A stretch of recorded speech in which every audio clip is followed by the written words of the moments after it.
오늘 34장이지만 어제 33장 우리가 앞부분 그 전반부를 하고 후반부를 좀 못했습니다. 그런데 33장이 이 성경에서 가장 대표적으로 회복을 선포하는 말씀이기 때문에 이걸 또 우리가 또 회복하지 않고 지나갈 수가 없죠. 그래서 그 뒷부분을 좀 더 우리가 보고 오늘 34장을 보겠습니다. 오늘 34장은 내용은 이 분량은 있는데 내용은 사실은 한 가지거든요. 그래서 33장을 후반부를 보고 34장을 보도 괜찮을 것 같습니다. 자, 33장으로 돌아가겠습니다. 33장으로 돌아가면은 10절에서 13절, 어제 우리 본 것처럼 33장 1절에서 9절까지 한마디로 말하면 하나님께서 다시 회복시켜 주실 것이다. 그래서 어제 6절, 7절, 8절 이렇게 보면 하나님의 회복 프로세스, 회복 프로그램이 어떤가를 우리가 봤습니다. 치료하고 그러니까 또 내면적으로 평안과 진실을 주고 또 내면적으로 고쳐주고 하나님께서 우리 죄를 용서해 주셔서 관계를 바르게 하고 이런 모든 회복 프로그램을 살펴봤습니다. 그래서 10절, 11절을 좀 두 구절을 이게 두 구절을 하나의 묶음으로 되어 있는데 제가 한번 읽어드리겠습니다. 10절 33장 10절 11절입니다.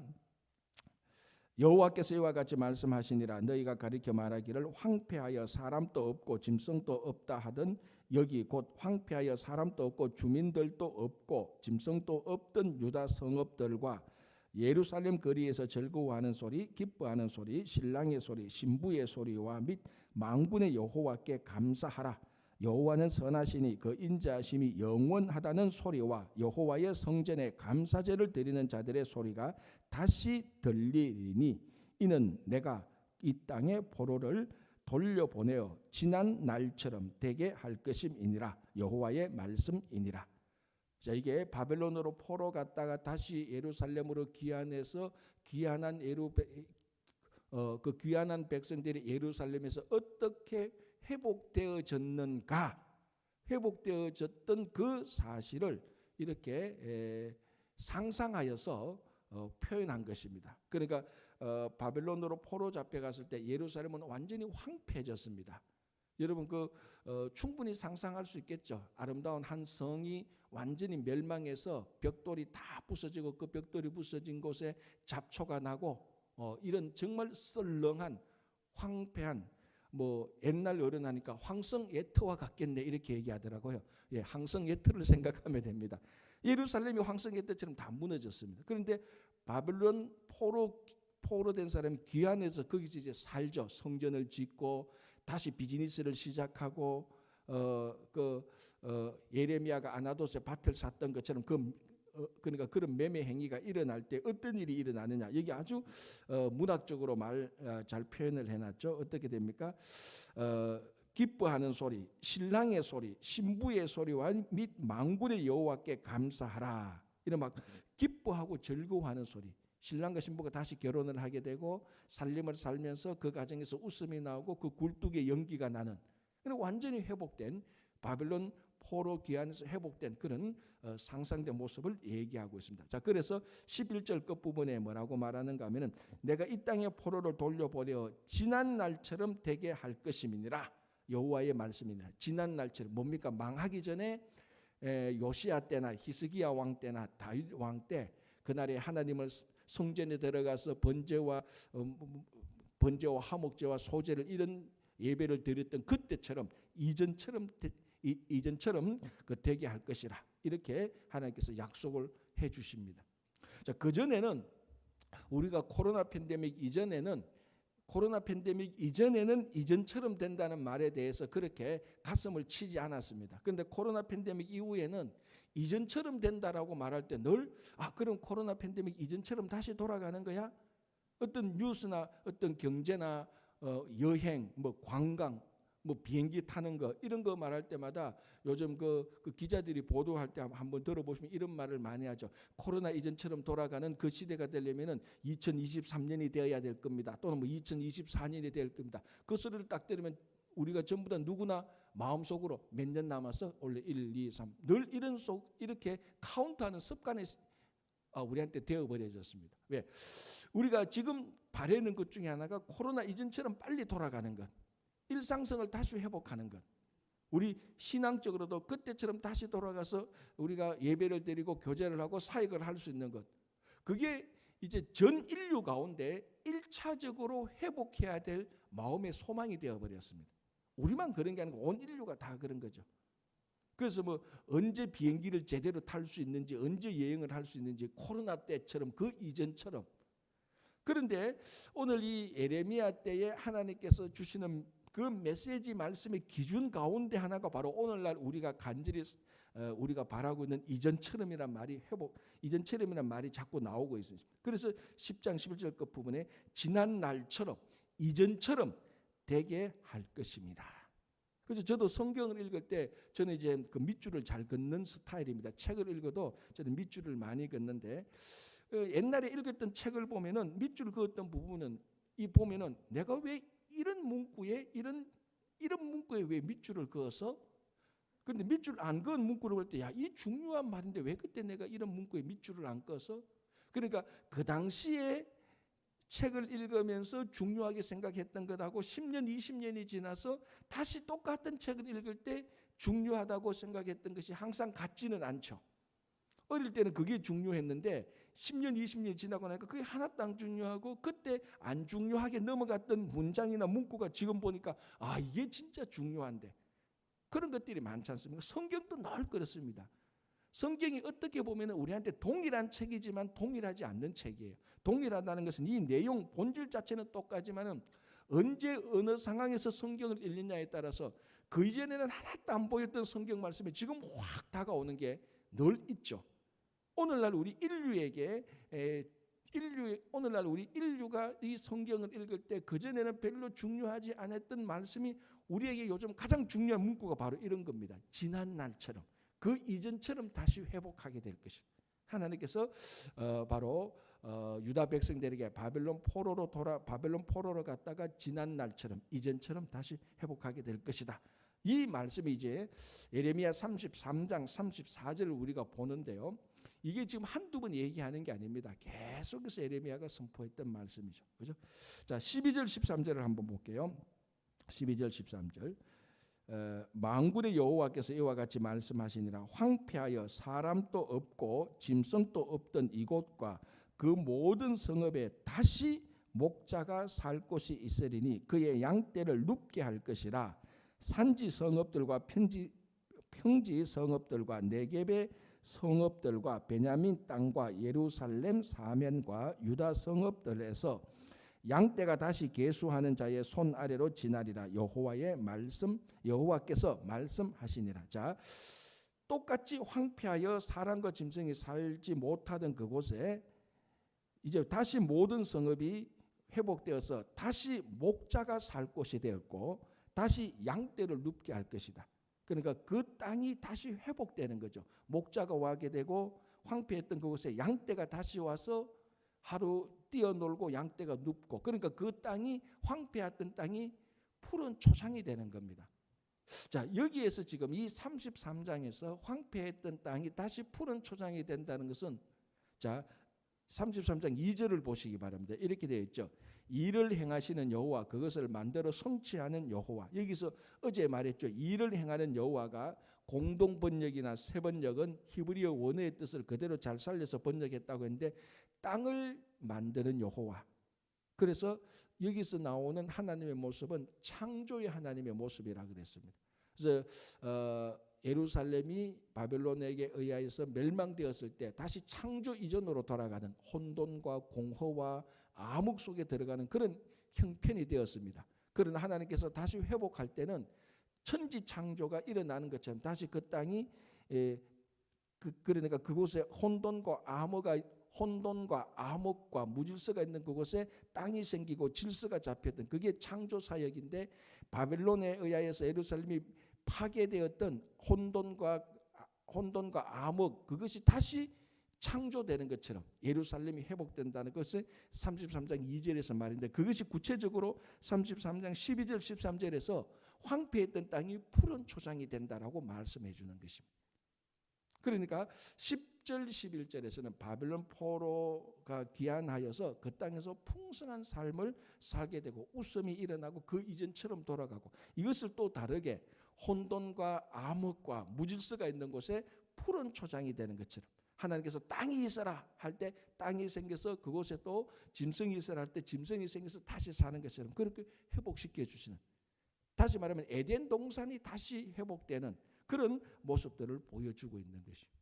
그래서 하나님께서 이 예레미야를 통해서 이스라엘 백성들에게, 유다 백성들에게 완전한 하나님 나라의 모습을 다시 회복시켜 줄 것을 우리들에게 보여주는 것이죠. 이런 일들은 실제로 바벨론 포로에서 돌아와서 이스라엘 역사에서 구체적으로 이루어질 것이라는 역사적인 일을 말하는데, 14절부터 보면은 역사적으로 이 땅에서 이루어지는 것은 우리 기독교 신앙에서는, 성경에서는 그건 완전하지가 않습니다. 완전한 것은 하나님의 나라가 이루어질 때 완전합니다. 그리고 구약에서 말씀하셨던 것은 예수 그리스도 안에 들어와야 이게 완성이 되는 것입니다. 그게 이제 종교적으로 말하면 유대교하고 우리 기독교하고 근본적으로 갈라지는 게 바로 요거죠. 유대교는 유대교는 이미 구약에서 자기들의 메시아를 보면서 하는데, 우리는 그 메시아가 예수 그리스도에서 완성되었다라고 말하면서 우리는 신약 성경을 가지고 있는, 그 신약 성경에 나타나는 예수 그리스도가 우리의 메시아라고 고백하는 사람입니다. 자, 그게 이제 14절에서 완전한 성취가 이렇게 나타납니다. 14절, 여호와의 말씀이니라. 보라, 내가 이스라엘 집과 유다 집에 대하여 일러준 선한 말을 성취할 날이 이르리라. 그날 그때 내가 다윗에게서 한 공의로운 가지가 나게 하리니. 자, 이제 이거는 무슨 말씀인지 알겠죠? 다윗의 줄기에서 한 공의로운 가지가 나온다. 뭘 의미하는 겁니까? 다윗의 후손에게서 예수 그리스도께서 나온다는 겁니다. 자, 이거는 뭐 이사야, 예레미야 모든 선지자들 다 했던 공통적인 예언입니다. 이제 우리가 거기에 대해서 뭐 제가 해석 설명할 이유도 없습니다. 그래서 다윗에게서 한 공의로운 가지 예수 그리스도가 나올 때 예수 그리스도 안에서 이런 창조적인 사역, 바벨론 포로 귀환의 사역이 예수 그리스도 안에서 다 완성이 된다는 것이. 자, 그리고 뭐라고 말합니까? 그가 이 땅에 정의와 공의를 실행할 것이라. 예수 그리스도께서 이 땅에 오셔서 하나님 나라의 사역을 이 땅에서 행하시는 것입니다. 정의와 공의의 사역. 자, 그리고 15절에 16절에 그날에 유다가 구원을 받겠고 예루살렘이 안전히 살 것이며 이 성은 여호와 우리의 의라는 이름을 얻으리라. 우리의 의. 예수 그리스도의 의가 우리의 의가 되는 것입니다.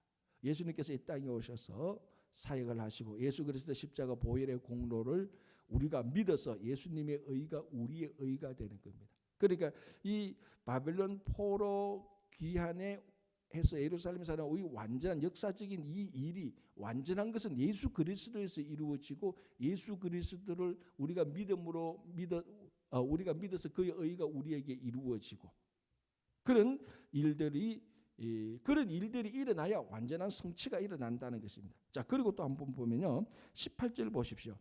내 앞에서 번제를 드리며 소제를 사려며 다른 제사를 항상 드릴 레위 사람 제사장들도 끊어지지 아니하리라. 자, 한 공의로운 가지가 나고, 그 공의로운 가지가에서 나온 그 공의로운 가지가 정의와 공의의 사역을 하고, 그 사역이 우리의 의가 되고, 그리고 또 무엇이 회복됩니까? 레위 제사장직, 제사장직이 회복됩니다. 자, 22절 볼까요? 하늘의 만상은 셀 수 없으며 바다의 모래는 청량할 수 없나니 내가 그와 같이 내 종 다윗의 자손과 나를 섬기는 레위인을 번성하게 하리라. 레위인이 회복됩니다. 레위인 제사장직이 회복됩니다. 자, 여기서 말하는 레위인 제사장직의 회복은 오늘날 교회와 성도의 제사장직의 회복을 말하는 것입니다. 이게 이까지 와야 예레미야가 말했던 그 회복 프로그램이 완성되는 겁니다. 예수 그리스도까지 와야 되는 겁니다. 지금 이 예레미야는 구약의 이스라엘 역사적인 현장에서 이루어지는 것이지만, 이것도 어마어마하게 중요하지만 더 중요한 것은 다윗으로부터 한 의로운 가지가 나와서 예수 그리스도께서 오셔서 그분의 정의의 사역을 하고 우리가 예수 그리스도를 믿어서 이제 그리고 그 하나님 나라가 이 땅에 완전히 이루어질 때까지 교회와 성도의 제사장직이 회복돼야 되는 겁니다. 그래서 오늘날 우리들에게 남아 있는 것이 뭔가 하면 예수님께서 우리들에게 오셨습니다. 우리가 예수 그리스도를 믿습니다. 이 두 개는 이루어지고 있는 것이죠. 이제 우리에게 남아 있는 건 무엇인가 하면은 교회와 성도가 이 세상에서 회복해야 될 제사장직이 남아 있습니다. 자, 제사장은 하늘과 땅과 하나님과 세상을 중간에 서서 중보하는 매개하는 역할입니다. 그래서 교회와 성도가 하나님과 이 세상을 매칭시켜야 되는 겁니다. 그래서 교회와 성도가 그만큼 중요한 겁니다. 교회와 성도가 이 세상에게 하나님의 말씀을 알려주고 이 세상의 아픔을 하나님에게 아뢰고 그 중간 매개체 중보자의 역할을 하는 이 제사장직이 회복돼야 됩니다. 그래서 이 세상은 교회를 통하여서 하나님을 만나게 되고 교회를 통해서 이 땅에서 회복이 되어지는 그 제사장직이 빨리 계속해서 회복되어야 되는 것을 우리들에게 말해주고 있는 것입니다. 자, 34장으로 빨리 넘어가겠습니다. 34장은 시드기야 왕에게 했던 말씀입니다. 앞에서 이미 했던 거예요. 사실은 한 번 이게 처음 하는 게 아닙니다. 몇 번 했던 건데 시드기야 왕에게 하나님께서 예레미야를 통해서 하신 말씀은 크게 두 가지입니다. 첫 번째, 이 바벨론이 망할 것이다. 바빌론에 의해서 예루살렘이 망할 것이다. 이 성을 바빌론의 손에 넘겨줄 것이다. 첫 번째. 두 번째는 이 성에 대해서 말하고 두 번째는 시드기야 왕 개인에 대해서 말하는 거죠.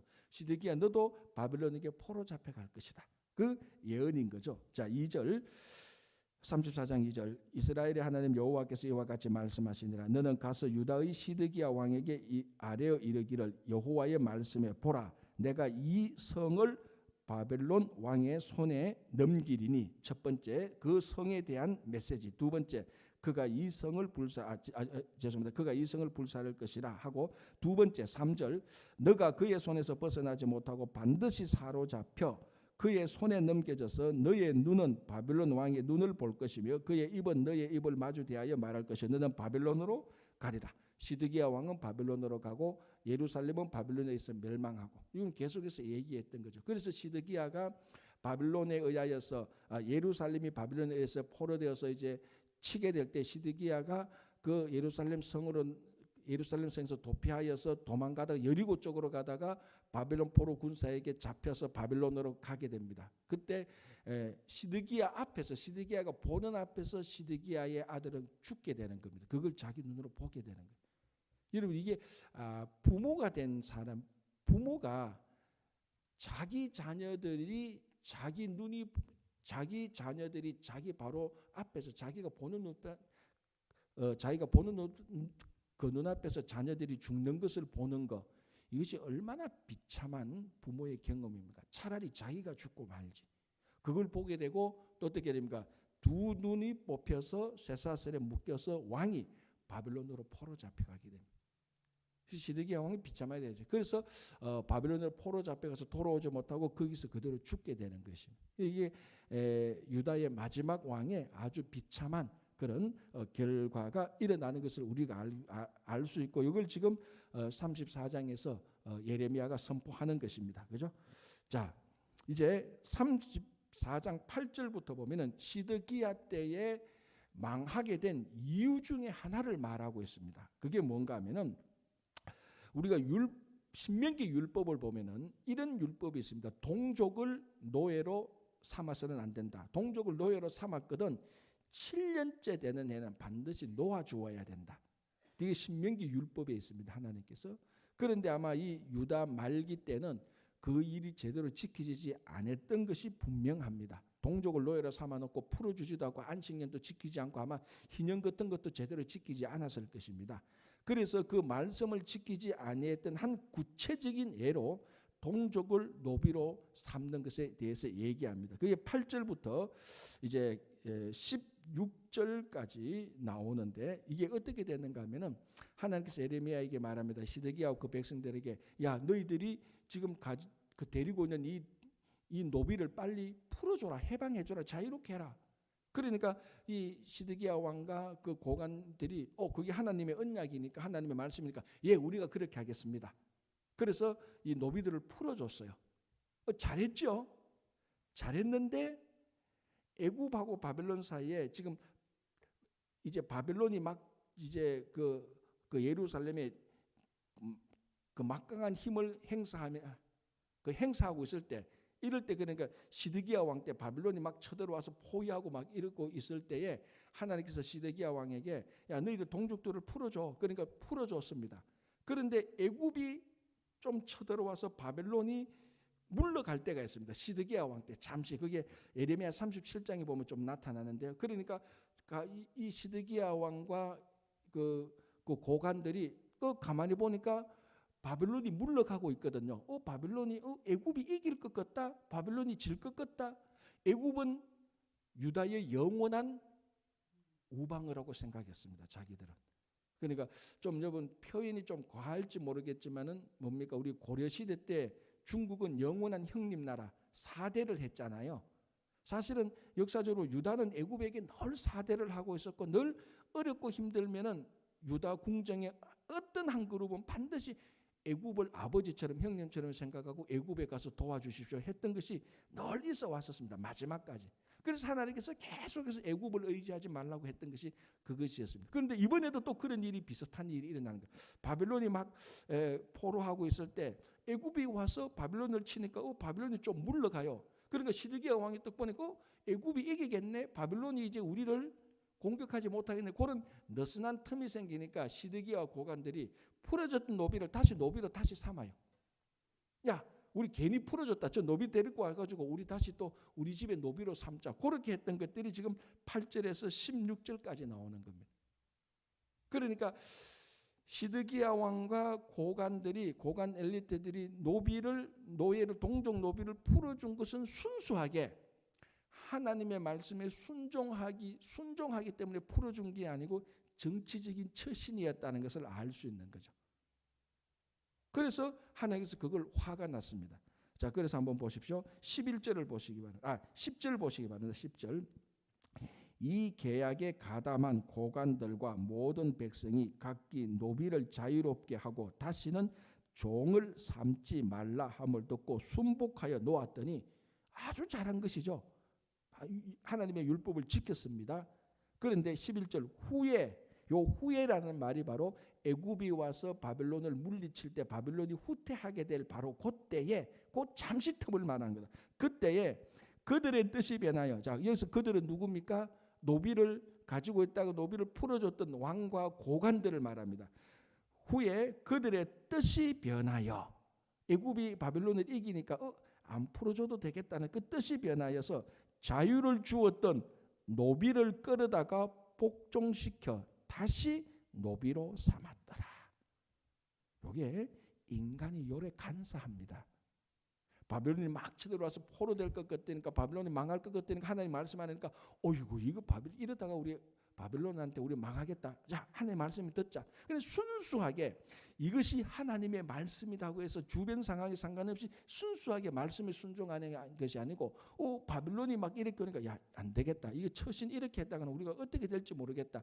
그런 인간적인 처신이 같이 들어간 거예요. 그리고 바벨론이 물러가니까, 그러면 원래 하나님의 말씀에 순종했다면 어떻게 됩니까? 계속 그대로 노비를 풀어줬던 사람을 풀어놔야 되는 거예요.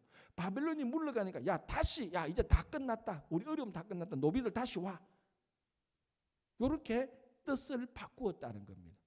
인간이 이런 상황을 가리켜서 우리가 늘 하는 말 있죠. 화장실 들어갈 때하고 나올 때하고 다르다는 거예요. 여러분 이게 진짜 인간은 다 요래요. 여러분들은 안 그런 것 때문에 저는 그래요. 화장실 들어갈 때와 나올 때 마음이 다르더라고요. 인간이 다 정도의 차이는 있지만 인간이 다 그래요. 고결한 척 하지 마세요. 다 그렇잖아요. 그죠? 다 양복 입고 다 폼 잡으니까 기도하니까 다 고결한 것 같지만 다 요래요. 후에 그들의 뜻이 변하여. 상황이 약간만 바뀌면, 긴장이 약간만 풀리면요, 금방 하나님의 뜻이고 뭐고 없이 자기 편한 대로 자기 좋은 대로 싹싹 흘러갑니다. 그래서 후에 그들의 뜻이 변하여 자유를 주었던 노비를 끌어다가 복종하여 다시 노비로 삼았더라. 요때에 정말 이게 어쩌면은 요 부분이 진짜로 회복할 수 있는 마지막 찬스였을 수도 있을 것 같아요. 이때 시드기야와 고관들이 풀어줬던 노비를 주고, 와, 여러분 이렇게 생각할 수도 있잖아요. 여러분 한번 잘 생각해보세요. 여러분이 이 상황이 들어가 있다 한번 생각해보세요. 진짜로 하나님의 뜻에 순복하였다면 어떻게 생각하겠습니까? 야, 우리가 하나님의 뜻에 순종하니까 하나님께서 바빌론을 물리쳐 주는구나. 우리가 앞으로 계속해서 하나님의 말씀에 순종하자, 이렇게 나가야 되는 거잖아요. 그죠? 그런데 요 사람들은 바빌론이 상물로 가니까 이거 괜찮네 하고 또 하나님의 말씀에 뜻에 순종 안 하는 거예요. 우리 신앙생활하고 똑같지 않나요? 우리가 어렵고 힘들 때 하나님께서 그 문제를 해결해 줍니다. 그러면은 내가 말씀에 순종하고 하나님의 뜻대로 사니까 하나님께서 우리 일을 해결해 주는 거라. 내가 계속해서 하나님의 말씀에 순종해서 살아야 됐다. 이래 나가야 되는데 일이 딱 풀리니까 일 풀렸네. 에이, 괜찮네. 다시 또 세상으로 돌아갑니다. 그러니까 가만히 보면은 성숙하고 자라가고, 우리말로 하면 쉽게 말하면 오늘 뭐 아침에 부엉이 하는 건 아니지만은 복 받는 사람은 따로 있다니까요. 일이 잘 돼도 하나님의 뜻에 계속 순종하고 나갑니다. 근데 그거 약간만 풀어주면은 끝. 털털 떨고 다시 또 골프 치러 가고, 주일날 하루 종일 골프 치러 가고, 또 그날부터 하루 종일 일주일 놀고, 한 1년 2년 교회 방학. 그러다가 또 다치면 또 교회로 돌아옵니다. 또 말씀 들어서 엉엉 울다가 해결해 주면 또 후에 그 뜻이 변하여. 제가 뭐 그냥 아주 극단적으로 이렇게 그냥 표시하는 거예요. 그러니까 진짜로 이 시드기야와 고관들이 하나님의 뜻에 순종해서 노비를 풀어주었다면은, 다시 말씀드리자면은 바벨론이 물러가는 걸 보고, 야, 우리가 순종하니까 하나님께서 우리를 도우시네. 우리가 계속 순종하자. 그렇게 나갔었어야 되는데 싹 바꿉니다. 그죠? 그 역사적인 교훈이죠. 우리 신앙도 일 잘 될 때 예수를 더 잘 믿어야 돼요. 그래야 그 은혜가 유지되지. 그죠? 그러니까 진짜 좋은 신앙은요, 잘 될 때, 배부를 때 신앙생활 잘하는 게 진짜 좋은 신앙이에요. 고난 당하고 박살나고 깨졌을 때 누가 웬만한 사람이면 기도 다 하죠.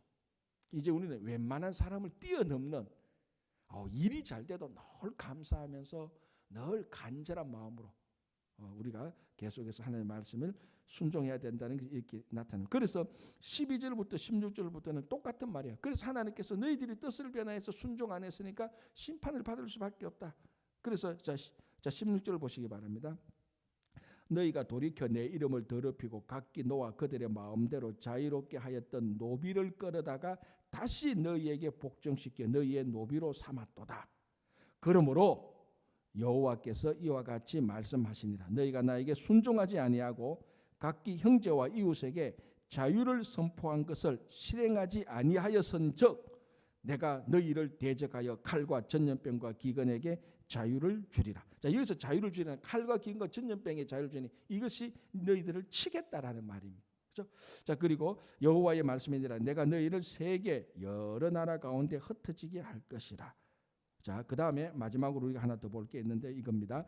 18절 보시기 바랍니다. 송아지를 둘로 쪼개고 그 두 조각 사이로 지나매 내 앞에 언약을 맺었으나 그 말을 실행하지 아니하여 내 계약을 어긴 그들을 곧 송아지 두 조각 사이로 지난 유다 고관들과 예루살렘 고관들과 내시들과 제사장들 일단 모든 백성을 내가 그들의 원수의 손과 그들의 생명을 찾는 자의 손에 넘기리니. 자, 여기서 어떤 계약하는 모습이 나타난다. 그 당시 A와 B가 계약을 할 때, 중요한 일을 계약을 할 때 하나의 그 계약을 체결하는 의식이 있습니다. 그게 뭐냐면 짐승이나 그 가축이나 새를 잡아서 둘로 딱 쪼갭니다.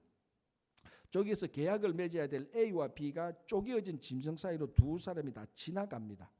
그게 무슨 표시인가 하면은 너와 내가 약속을 했는데 약속을 깨는 사람은 지금 우리가 지나간 이 짐승처럼 둘로 쪼개어져서 죽게 될 것이다. 아니 뭐 이렇게 돼서 그러니까 둘로 쪼개어지는 이 짐승처럼 이 꼴이 될 것이다라는 표시로서 짐승이나 새를 쪼개어서 언약을 맺는 사람이 이렇게 그 두 사이로 지나가게 되는 것이 지금 그렇게 말하고 있죠. 그래서 지금 이게 뭐냐면은 이스라엘 백성들과 하나님 사이 이렇게 언약을 맺었는데 이제 드디어 유다 백성들이 언약을 지키지 않았습니다. 계약을 지키지 않으니까 너희들이 이 쪼개어진 짐승처럼 이제 심판을 받게 될 것이다. 그게 뭡니까? 그래서 20절 보시기 바랍니다. 20절 내가 그들의 원수의 손과 그들의 생명을 찾는 자의 손에 넘기리니 그들의 시체가 공중의 새와 땅의 짐승의 먹이가 될 것이며, 이 유다 백성들이 공중의 새와 땅의 짐승의 먹이가 될 것이다. 그러니까 갈라진 그 송아지처럼 너희들도 그런 행편에 처하게 될 것이라는 것을 말하고 있습니다. 그게 이제 바벨론에 의해서 예루살렘이 비참하게 멸망하는 것을 얘기하고 있는 것이죠. 이게 그 당시 언약 체결의 양식을 말하는데, 이게 우리가 창세기에 나오죠. 아브라함과 하나님하고 언약을 맺을 때 이게 나오잖아요. 하나님이 짐승을 잡아서 송아지를 잡아서 하나님과 아브라함과 약속을 맺을 때 너하고 내하고 언약을 맺는데 언약 체결식을 하자. 그런데 창세기를 가만히 보면 거기는 하나님만 그쪽으로 지나가요. 아브라함은 안 지나가요. 아주 신기해요. 그건 뭡니까? 그래서 그에 대한 해석이 여러 가지인데, 하나님이 이 언약을 깨면은 하나님 스스로가 이 짐승처럼 쪼개어질 것이라는 거예요. 그래서 언약 글자 그대로 언약 그대로면은 하나님은 절대로 아브라함과 했던 언약을 깰 수가 없어요. 왜? 깨면은 하나님이 송아지처럼 쪼개어지니까. 하나님께서 인간적으로 말하면은 그렇게 안 되기 위해서 영원토록 하나님께서 아브라함과 맺었던 언약을 체결합니다. 그래서 이스라엘 백성들이 가도 그 약속을 아브라함의 약속이 다윗의 약속에서 그 다윗의 언약에서 이어지고 다윗의 언약이 예수 그리스도에서 나타나서 그 언약이 완성되어지는 것입니다. 그러니까 바로 그 모습을 말하고 있습니다. 그런데 그 유다 말기 때 그 예루살렘 백성들은 실패해서 바빌론에 의해서 멸망되는 것들을 이렇게 얘기하고 있습니다. 그래서 우리는 우리에게 주어진 이 약속의 말씀, 우리가 쪼개어지기 전에 그게 아니고 그것을 뛰어넘어서 하나님께서 우리에게 베풀으신 그 은혜에 감사하면서 이 말씀을 계속해서 지켜나가는, 그래서 아까 읽었던 예레미야 33장에서 신랑의 소리, 신부의 소리가 막 일어나는, 황폐했던 것이 푸른 초장이 되는 여러분들의 가정과 일터와 교회가 되기를 바랍니다. 기도하겠습니다. 하나님 감사합니다. 우리가 하나님의 말씀에 순종하여 잘 살다가도 또 상황이 바뀌고 또 상황이 좀 좋아지면 우리들의 뜻이 변하여서 언제 그랬다는 듯이 세상으로 돌아가고 우리 욕심으로 돌아가는 우리들의 모습을 되돌아봅니다. 그러나 아버지 하나님, 우리가 더 성숙한 신앙이 되어서 우리의 형편이 더 좋아져도 우리의 하나님에 대한 그 말씀의 약속이 흩어지지 않고 약해지지 않고 끝까지 변함없이 지속적으로 신실하게 말씀을 지켜나가는 성도들 되게 하여 주시옵소서. 상황이 변해도 우리들의 뜻이 변하지 않는 신실한 성도가 되게 하여 주시옵소서. 우리 가운데 김영만 장로님 주님께서 꼭 지켜주시고 그 외에도 재정이나 가정이나 일터나 또 건강으로 간절히 기도하는 심령을 알고 계시오니 들어서 응답하여 주시고 오늘 하루도 신실한 주님의 자녀로 살도록 도와주시고 특별히 우리 자녀들, 믿음의 자녀들 코로나 팬데믹 기간 동안에 꼭 회복시켜 주시고 우리 주일학교 자녀들 믿음으로 잘 살아갈 수 있도록 수고하신 우리 전도사님 선생님에게도 힘과 용기가 되게 하여 주시옵소서. 감사하오며 예수님 이름으로 기도하옵나이다. 아멘.